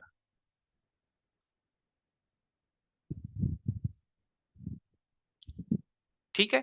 अब इसमें ये देखा आपने कि एक बार मैं वापस से ये वाला पॉइंट बता रहा हूं कि यहां पर बायर सेलर की फाइट हुई, इस बायर सेलर की फाइट के बाद प्राइस ऊपर की तरफ गई, मतलब हमें पता चला कि यहां पर बाइंग के पेंडिंग ऑर्डर्स हैं, यहां पर बाइंग के पेंडिंग ऑर्डर्स हैं। और फिर आफ्टर 2 ईयर प्राइस जब इस रेंज में आती है, तो यहां पर ये पेंडिंग ऑर्डर एग्जीक्यूट हो गए, और इन पेंडिंग ऑर्डर्स के एग्जीक्यूट होने के बाद प्राइस ऊपर चली गई। ये पेंडिंग ऑर्डर्स ने अपना काम कर दिया। अब कुछ लोगों के मन में ये डाउट आया होगा कि सर, मतलब यहां तक प्राइस आ गई थी इस रेड कैंडल में, यहां तक प्राइस आ गई थी, मतलब इसके नीचे के पेंडिंग ऑर्डर, देखिए ऐसा नहीं। आप ये समझें, इस कंप्लीट रेंज में पेंडिंग ऑर्डर होते हैं, इस कंप्लीट रेंज में। मैं यहाँ पर 2 CR पेंडिंग ऑर्डर मान रहा हूं, तो कहीं पर 10 लाख है, कहीं पर 5 लाख है, इस कंप्लीट रेंज में। यदि सेलिंग और ज्यादा आती ना, सेलिंग और ज्यादा आती तो हो सकता था ये रेंज ब्रेक भी हो जाती, ये रेंज ब्रेक भी हो जाती। वो सेलिंग ज्यादा क्या होगी, रेंज ब्रेक कब होगी, वो सब कुछ आगे सीखेंगे। आप तो ये लॉजिक समझिए कि 2 साल बाद भी प्राइस इस रेंज में आए और यहां से ऊपर, और इस कंप्लीट रेंज में बाइंग के पेंडिंग ऑर्डर्स हैं, कुछ एक ऊपर, ऐसा नहीं कि बस इस ऊपर वाली लाइन पर और नीचे वाली लाइन पर है, नहीं, इस कंप्लीट रेंज में। फिर किसी को एक ये बात भी लगी होगी, सर ऐसा एक एरिया ये भी तो है, ये तो ब्रेक हो गया, इसके बारे में तो आप बात ही नहीं कर रहे हो। बात करेंगे, क्यों नहीं करेंगे, इसको मार्क कर लो, इस कंप्लीट रेंज को इस तरह से मार्क कर लो। अब देखते हैं, एक बार इसको मैं स्क्रॉल इस तरह से कर रहा हूं, यहां पर ये बाइंग सेलिंग की फाइट के बाद दो ग्रीन एक्साइटिंग कैंडल बनना, क्या मैं कह सकता हूं यहां पर भी बाइंग के पोटेंशियल ऑर्डर है?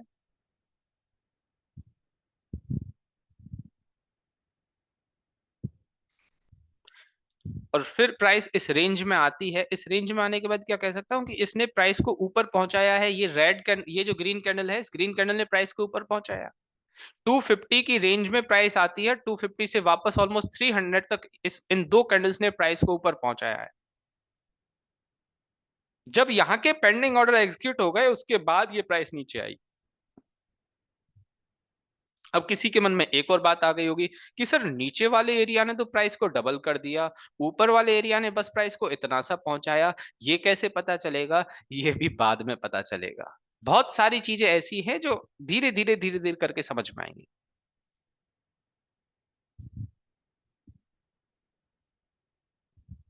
आई बात समझ में?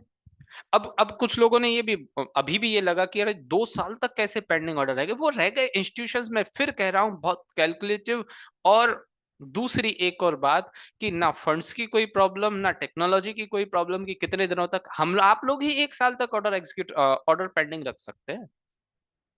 और फिर दूसरी बात ना, हम इस वाली लकड़ी के सहारे को भी छोड़ देंगे, इस वैसाखी को भी छोड़ देंगे, आगे चल के आपको ये पता लग जाएगा कि एक्चुअल में यहाँ पर कुछ ना कुछ रहा था, क्या लॉजिक था, क्यों ये प्राइस ऊपर चली गई।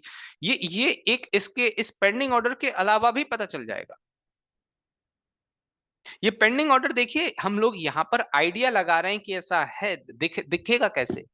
इससे आइडिया लग रहा है, आइडिया क्यों लगा कि इम्बेलेंस हुई है, प्राइस इम्बेलेंस हुई है, मतलब कुछ ना कुछ पेंडिंग रहा है। बैलेंस रहती तो सेम रेंज में रहती। एक स्टॉक है बैंक ऑफ बड़ौदा।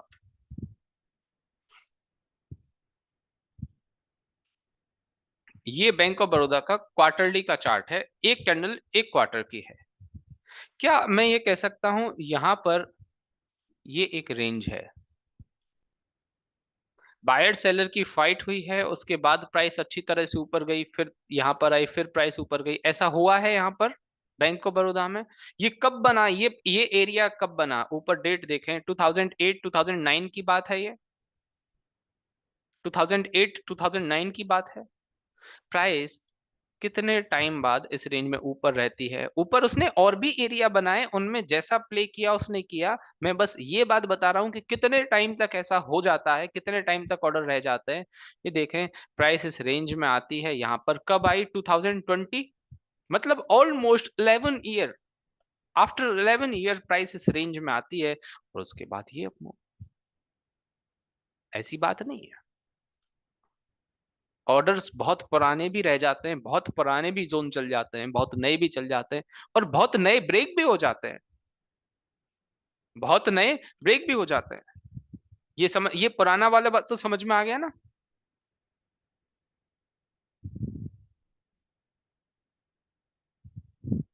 ये कॉस्मो फर्स्ट करके एक स्टॉक है, कॉस्मो फर्स्ट। इस कॉस्मो फर्स्ट का कौन से टाइम फ्रेम का चार्ट है, सभी लोग मुझे बताएं, कौन से टाइम फ्रेम का चार्ट है?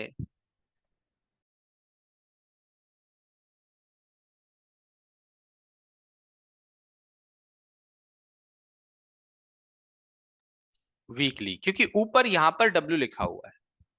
अब क्या मैं ये कह सकता हूँ ये बाइंग सेलिंग की जो फाइट हुई है इस बेस कैंडल में, उसके बाद ये ग्रीन एक्साइटिंग कैंडल बनी, अभी लेटेस्ट की ही बात है, जुलाई 2024, मतलब पिछले मंथ की ही बात है।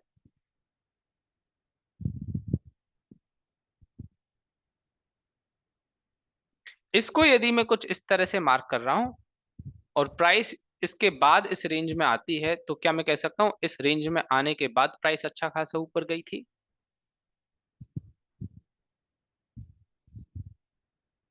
अब इसी चीज को मैं एक और तरीके से मतलब दूसरे टाइम फ्रेम पर बता रहा हूं, डेली पर। क्या ये डेली के टाइम फ्रेम पर आपको पता चल रहा है कि ये एक बाइंग सेलिंग की रेंज है, बायर सेलर की फाइट है, और उसके बाद ये ग्रीन कैंडल बनी है।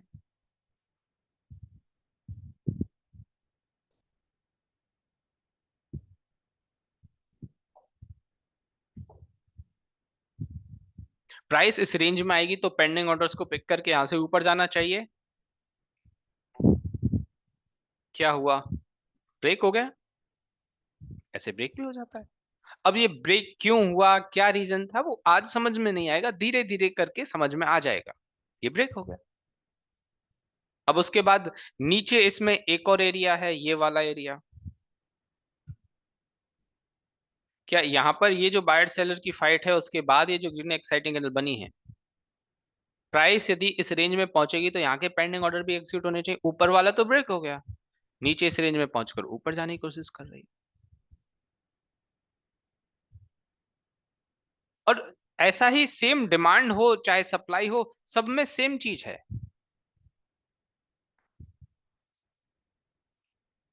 सब में सेम चीज है। कई बार ब्रेक हो रहे हैं, कई बार चल रहे हैं, वो हम बात करेंगे कि क्यों ऐसा क्यों हो रहा है। क्या मैं इसमें ये कह सकता हूं कि यहाँ पर बायर सेलर की फाइट के बाद ये रेड एक्साइटिंग कैंडल बनी, तो यहाँ पर जो है इस रेंज में सेलिंग के ऑर्डर्स हैं, इस कंप्लीट रेंज में। इन दोनों बेस कैंडल को मैंने कुछ इस तरह से मार्क कर दिया है। इन दोनों बेस कैंडल्स को मैंने मार्क कर दिया है। ये अक्टूबर 2022 की कैंडल है, उसके बाद प्राइस इस रेंज में पहुंची है और इसके बाद अब यहां से नीचे आने का ट्राई कर रही है। ये मंथली की कैंडल है, इसमें पहुंची है, ऊपर डीप तक गई है, उसके बाद नीचे आने का ट्राई कर रही है। डेली पर आप देखोगे आपको पता चलेगा कि किस तरह से पिछले कुछ दिनों में प्राइस डाउन आई है।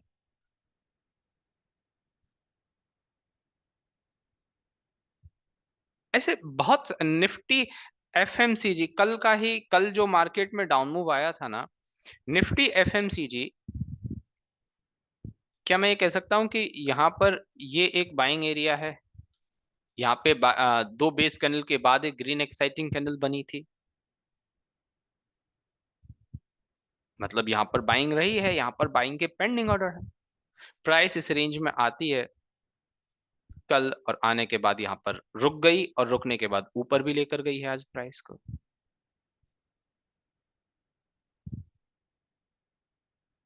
अब ये देखिए, ऐसे हजारों एग्जाम्पल्स मिल जाएंगे। हजारों में से बहुत एग्जाम्पल्स ऐसे होंगे जो बहुत ब्यूटीफुली चल गए, बहुत एग्जाम्पल्स ऐसे होंगे बहुत आसानी से ब्रेक हो गए, बहुत एग्जाम्पल ऐसे होंगे बहुत स्ट्रगल कर रहे हैं, स्ट्रगल करके चले हैं, स्ट्रगल करके ब्रेक हुए हैं। वो सब कुछ समझ आएगा आपको, वो कॉन्सेप्ट समझाना मेरा मेन मोटो था कि आप कॉन्सेप्ट समझें एक्चुअल में ये चीजें काम किस तरह से कर रही हैं।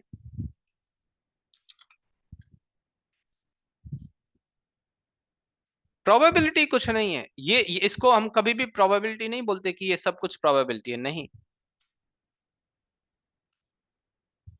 बहुत, देखिए ये देखिए टाटा मोटर्स का चार्ट है। क्या मैं कह सकता हूं कि ये यहाँ पर जो बायर सेलर की फाइट हुई है, इन दो बेस कैंडल में बायर सेलर की फाइट हुई है, कब है, 2009 में। उसके बाद प्राइस कंटिन्यूअसली ऊपर गई, बायर्स जीते, ये हमें पता चल रहा है। 2009 के बाद प्राइस, इस बाइंग सेलिंग की फाइट के बाद प्राइस ऊपर गई, मतलब इस फाइट का रिजल्ट पॉजिटिव आया, प्राइस ऊपर गई। कितने टाइम बाद प्राइस इस रेंज में आती है, 2020, और फिर उसके बाद यहां से कुछ इस तरह से ऊपर। बात वही है कि यहाँ पर जब ये टाटा मोटर्स जैसी कंपनी का प्राइस इतना अच्छी तरह से डाउन आ जाता है, 60 रुपीज की भी रेंज में आ जाता है, 63 का इसने लो फॉर्म किया, तब कोई इसको बाय करने में इंटरेस्टेड नहीं होता। फिर 400 हुआ, 500 हुआ, ऑल टाइम हाई के पास गया, तब लोग बाय करते हैं। अब कई लोगों को ये लग रहा होगा सर किसी मजाक कर रहे हो यार आप, क्योंकि एक दो लोगों के मैसेज आए, क्या हमें 2 साल के लिए वेट करना पड़ेगा, क्या हमें 10 साल के लिए वेट करना पड़ेगा, फिर हम ये पढ़ किसके लिए रहे हैं, अपने बच्चों के लिए, आने वाली जनरेशन के लिए, फिर हम क्या कमाएंगे। मतलब ऐसे करके इस तरह का डाउट आया कि भाई ये 2 साल, 5 साल, 10 साल वेट करना पड़ेगा। नहीं, कल भी क्या होगा, 10 दिन में क्या होगा, 15 दिन में भी कोई प्राइस जोन में आ जाएगी। मैंने कॉस्मो फर्स्ट बताया ना, अभी अभी पिछले महीने की तो बात है। मैंने निफ्टी एफएमसीजी बताया ना, अभी की तो बात है।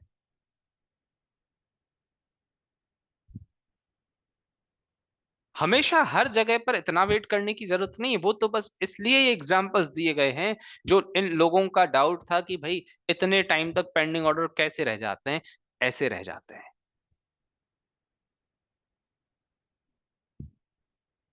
कौन सा स्टॉक देखना है, कौन सा स्टॉक देखना है, कौन सा टाइम फ्रेम देखना है, वो बहुत बाद की बात है।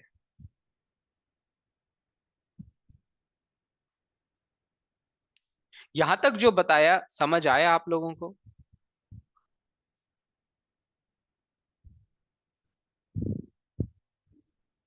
बहुत बढ़िया।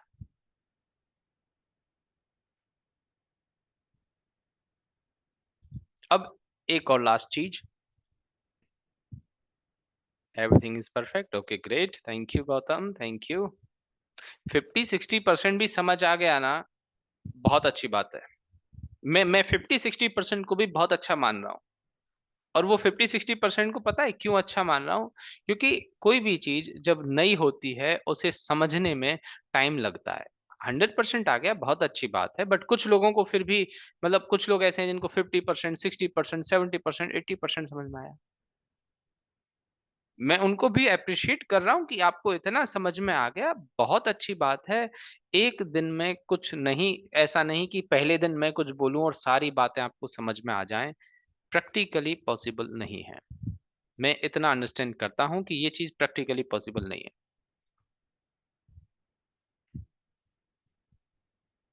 ठीक है, आप समझाएं और समझ में ना, ऐसा हो सकता है? नहीं, ऐसा हो सकता है, क्यों नहीं हो सकता? क्योंकि देखिए हर तरह के लोग होते हैं, कोई धीरे धीरे करके सीखते हैं, स्लो लर्नर होते हैं, कई लोग बहुत जल्दी सीख जाते हैं। आप जब स्कूल कॉलेज में पढ़ते होंगे, आप जब स्कूल कॉलेज में पढ़ते होंगे तो देखा होगा ना कि टीचर तो सेम बात कह रहा है, फिर भी उसमें से भी पूरी क्लास में से 10 लोग ऐसे हो जाते हैं, उस बात को में डाउट आ जाता है। सेम थ्योरी पढ़ी है, सब कुछ पढ़ा है, फिर भी बहुत बार ऐसा हो जाता है, परसेंटेज कम या ज्यादा हो जाते हैं, टॉपर सिर्फ 2 या 3 रह पाते हैं। तो ये बस नॉर्मल बात है। जयदीप सिंह राठौर स्लो लर्नर होता है, जयदीप कोई बात नहीं। और मुझे भी कोई जल्दी नहीं है, आपको भी कोई जल्दी नहीं होनी चाहिए।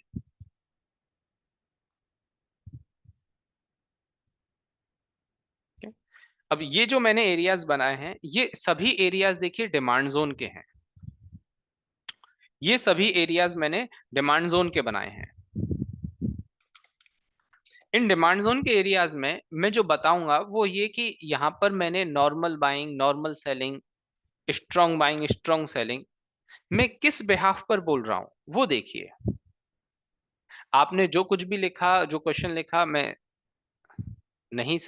कुछ भी नहीं अभी पढ़ पाया हूँ, ठीक है, क्योंकि मैं अपना टॉपिक पढ़ा रहा हूँ, तो मुझे नहीं लगता मुझे टॉपिक के बीच में एक बार क्वेश्चन लेने चाहिए। ये वाली बाइंग नॉर्मल बाइंग है। मैं इसको नॉर्मल बाइंग क्यों कह रहा हूँ? मैं इसको नॉर्मल बाइंग क्यों कह रहा हूँ? इसकी बेस कैंडल के बाद जो एक्साइटिंग कैंडल बनी है उस वजह से। बेस कैंडल के बाद का रिजल्ट क्या है? और ये वाली कैंडल को स्ट्रॉन्ग बाइंग क्यों कह रहा हूं? क्योंकि बेस कैंडल के बाद की कैंडल से।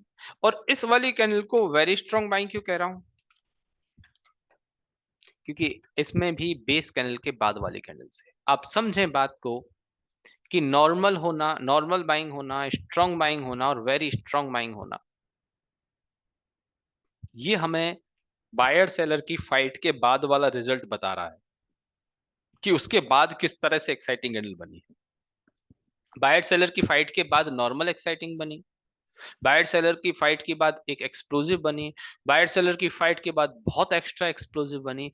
उस बिहाफ पे हम इसको normal buying, strong buying and very strong buying कह रहे हैं कि जो बेस कैंडल बनी है, बेस कैंडल के बाद रिजल्ट क्या रहा, बेस कैंडल के बाद रिजल्ट क्या रहा, उस बिहाफ पे हम कहते हैं कि यार ये यहां पर कोई नॉर्मल बाइंग आई है या स्ट्रांग बाइंग आई है। लाइक ये बताएं मुझे, ये नॉर्मल बाइंग है या स्ट्रांग बाइंग है? एक तो मैं इसकी बात करूं, एक मैं इस बेस कैंडल के बाद की बात करूं। इन दोनों में से इसको बोल रहा हूं फर्स्ट और इसको बोल रहा हूं सेकंड। सेकंड स्ट्रांग है या फर्स्ट स्ट्रांग है?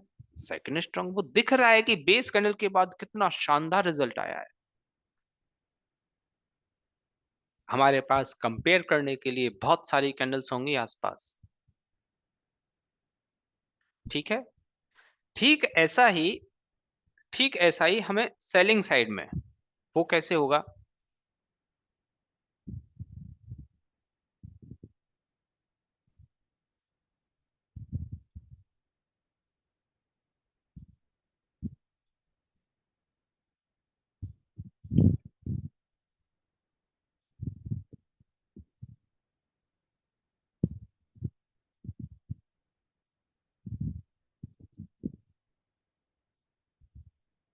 मैं एक बार ड्रॉ कर रहा हूं। क्या मैं इसको नॉर्मल सेलिंग बोल सकता हूं?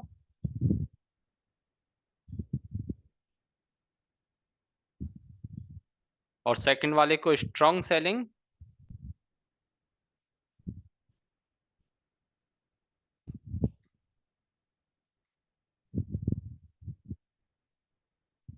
और थर्ड वाले के, ये वाले जो बेस कैंडल के बाद वाली कैंडल और भी ज्यादा बड़ी है, तो क्या इसको मैं वेरी स्ट्रॉन्ग सेलिंग बोल सकता हूं?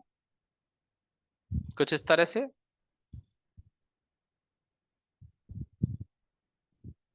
ये हो गई नॉर्मल सेलिंग, यहाँ strong selling,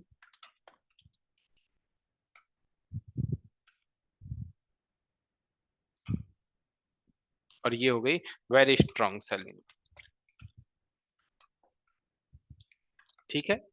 normal selling, strong selling and very strong selling. आ गई बात समझ में? तो ये यहाँ पर जो हमने एसबीआई का एग्जाम्पल भी देखा था, क्या एसबीआई में ये एक स्ट्रॉन्ग बाइंग थी?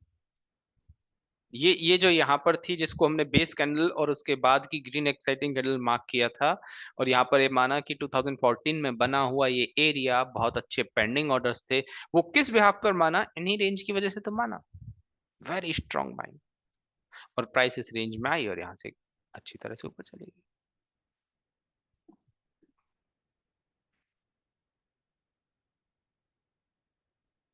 ये देखिए, ये एक तरह से मेरी तरफ से टॉपिक पूरी पूरी तरह से डिलीवर हो चुका है। आपका अभी क्वेश्चन कोई मत पूछिएगा, मुझे अभी बहुत कुछ बोलना है। आपका काम है कि इसकी रिकॉर्डिंग देखकर, जिनको थोड़ा बहुत कम समझ आया, कि इसकी रिकॉर्डिंग देखें, और रिकॉर्डिंग देखने के बाद नोट्स बनाएं। चाहे आपको समझ आया नहीं आया, फिर भी रिकॉर्डिंग देखें। रिकॉर्डिंग देखते टाइम पता है आपको क्या लगेगा? इतने सारे लोगों का एक्सपीरियंस है रिकॉर्डिंग देखने के बारे में कि यार ये चीज हमसे लाइव क्लास में मिस कैसे हो गई। इवन आप 2 बार रिकॉर्डिंग देखोगे ना, दोनों बार ऐसा लगेगा कि ये चीज हमसे क्लास में, यदि सेकंड टाइम आपने रिकॉर्डिंग देखी ना, तो आपको ये लगेगा ये क्लास में भी मिस हो गई थी, रिकॉर्डिंग देखते टाइम भी मिस हो गई थी, फर्स्ट टाइम जो देखी थी। हमेशा ऐसा होगा। और उसके नोट्स बनाए, मेंटर्स आपको कल की क्लास के बाद मिल जाएंगे, कोई प्रॉब्लम नहीं। और सीखने की जल्दी है, ठीक है, अच्छी बात है, जरूरी है, सीखने ही तो आए हैं, जल्दी होनी भी चाहिए। जल्दी होने भी चाहिए, सीखने ही तो आए हैं। बट आप एक बात समझें कि हमें, हमारे पास टाइम ठीक है, बहुत टाइम है, एक दो दिन का वेबिनार नहीं है, एक दो दिन का सेमिनार नहीं है जिसमें मुझे सब कुछ डिलीवर करना मेरी मजबूरी है क्योंकि मैंने आपसे एक सूटकेस भर के पैसा ले लिया है और फिर मुझे बाय बाय बोल देना है 2-4 दिन बाद। ऐसा कुछ नहीं है, हमारे पास सफिशिएंट टाइम है। धीरे धीरे सीखेंगे, सब कुछ सीखेंगे। आपका काम है जो बताया जाए उसको बहुत अच्छी तरह से सुनकर अप्लाई करें, फोकस के साथ क्लास में बने रहें। एक छोटा सा एग्जाम्पल मैं सेकंड क्लास में हमेशा दे देता हूं, वो इस वजह से क्योंकि सेकंड क्लास ही जो होती है वो आगे की तरफ के डाउट पैदा करती है मन में, आगे की क्लासेस को लेकर कि ये इसमें बताया जाएगा, कब पूछेंगे, कब बताएंगे ये चीज। कि ये बताएं, मेरे पास दो कार हैं, दो कार ड्राइवर हैं, कार ड्राइवर ए और कार ड्राइवर बी। मेरे पास दो कार ड्राइवर हैं, कार ड्राइवर ए और कार ड्राइवर बी। उन दोनों को 100 किलोमीटर की सेम रेस कवर करनी है जिसका स्टैंडर्ड टाइम 2 आवर है, कि 2 घंटे में वो कवर हो जाएगी। कार ड्राइवर ए उस रेस को सिर्फ 1 घंटे में कंप्लीट कर देता है और कार ड्राइवर बी उस रेस को 2 घंटे में कंप्लीट करता है, या कहूं तो 3 घंटे में भी कंप्लीट करता है। आप कौन सा कार ड्राइवर बनना चाहेंगे, जिसने 2 घंटे की सेम रेस को 1 घंटे में फिनिश किया, या 2 घंटे की सेम रेस को 2 घंटे लगाकर ही फिनिश किया? कार ड्राइवर बी, जिसने 2 आवर लिए। बट पता है, ये कहानी में कह रहे हो आप लोग, कहानी में कह रहे हो, कोई एग्जाम नहीं है इस चीज का, कोई रिजल्ट नहीं आना, कुछ मिलना नहीं है, कहीं अप्रिसिएशन नहीं है। हमेशा कहानियों में तो हम हाँ कर ही देते हैं कि हाँ ये सही है, कर देते हैं ना। कहानियों में तो हमें हर बात अच्छी, अरे यार बिल्कुल सही है, बिल्कुल ठीक किया, बिल्कुल गलत किया, ऐसा होना चाहिए था, ऐसा नहीं होना चाहिए था, चीफ जस्टिस की तरह बिहेव करने लगते हैं। ऐसे ही ठीक आप भी आप भी अभी कर रहे हो कि आपने कह दिया कि यार हाँ मैं कार ड्राइवर बी बनना चाहता। एक्चुअल में आप कितना भी कह लो, आप आप यहाँ पर जो बिहेव करोगे ना, वो यही है, बिहेव कर रहे थे वो यही है कि आप कार ड्राइवर ए बनना चाह रहे हैं कि जल्दी से जल्दी हो जाए। बट आप समझें कि इतना